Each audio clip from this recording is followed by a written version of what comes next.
Bye Lighthouse, I'm Kayla bringing you Miss Griffin. So, Miss Griffin, can you elaborate on the fall concert? Yes, our fall concert is coming up on October 23rd. It's going to be at 6:30 p.m. here in the old gym. Do you think your kids are ready for the concert? I hope so. I hope they're ready because it's happening whether they want it or not. We're going to be doing, our theme is called Just Give Me That Beat, and we're focusing on the steady beat within music. Bye Lighthouse.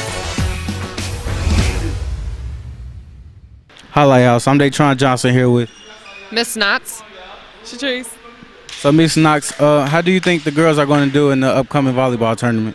I think the girls are going to be very competitive. We have 6 other teams that we'll be playing against. It is a single elimination, so we'll find out after the first game if we made it to the semifinals, and we'll just see how it goes. Okay, Shatrice, how do you think the girls did this year as a whole? I think that we did really good because we had to go through like a lot of changes and we wasn't used to it. And then like people left, people came, new ADs and stuff. So I think we still fighting through it, but we're a sisterhood and I love everybody on the volleyball team. Okay, that's all for Lighthouse Sports News. Bye Lighthouse. Bye. Hello, Lighthouse. My name is Markayla Maxwell, and I'm here with Mr. Thomas. and this is Open Talk. So, Mr. Thomas, how do you think scholars are going to do on the big test coming up? So we have 2 big tests. Next week, all of our middle schoolers, 7th and 8th graders, are going to be taking their first round of acuity test. This is a really, really big deal because, number one, it's their first chance to see how iStep is changing this year.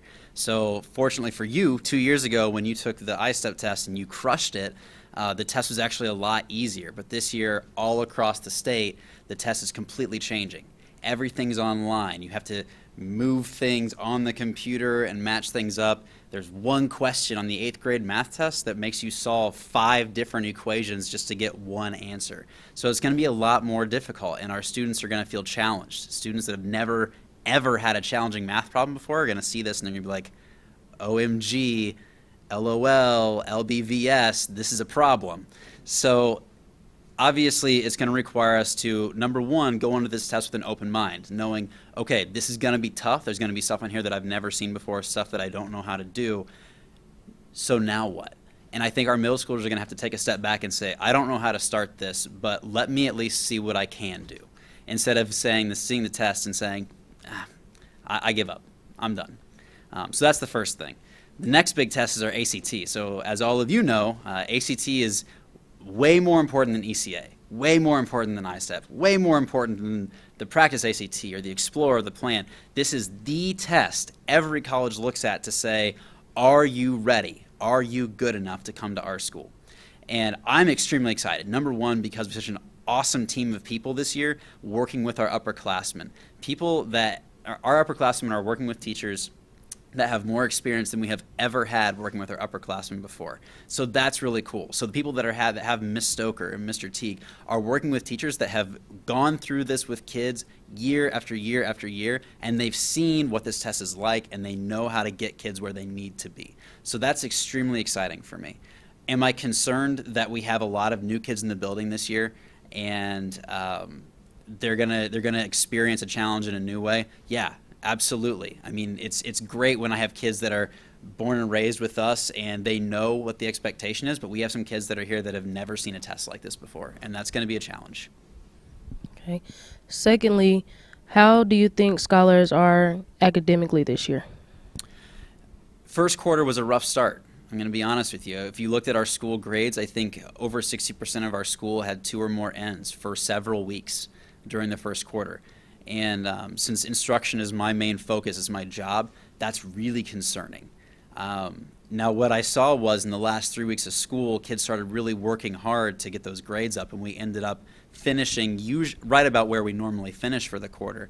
But what I would love to see is these first 3 weeks of school, that kids start off strong so that when we get to those ECA tests at the end of December, which I believe you have coming up in December, when those tests get here, that's not catching you off guard because all your other classes are already taken care of.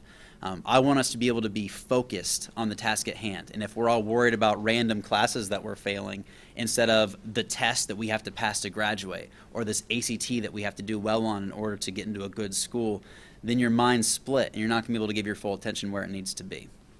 Okay. Thank you, Mr. Thomas. Bye, Lighthouse.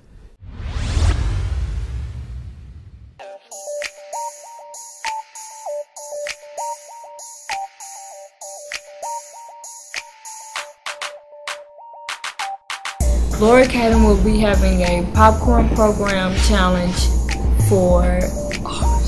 Sorry, here we go. Popcorn. Laura Academy will be having a popcorn program. Reading challenge. Here we go. Here we Popcorn go. reading. Here we go. Oh Ready? my God, I can't do this. You can. You got it. It's harder. It's way harder.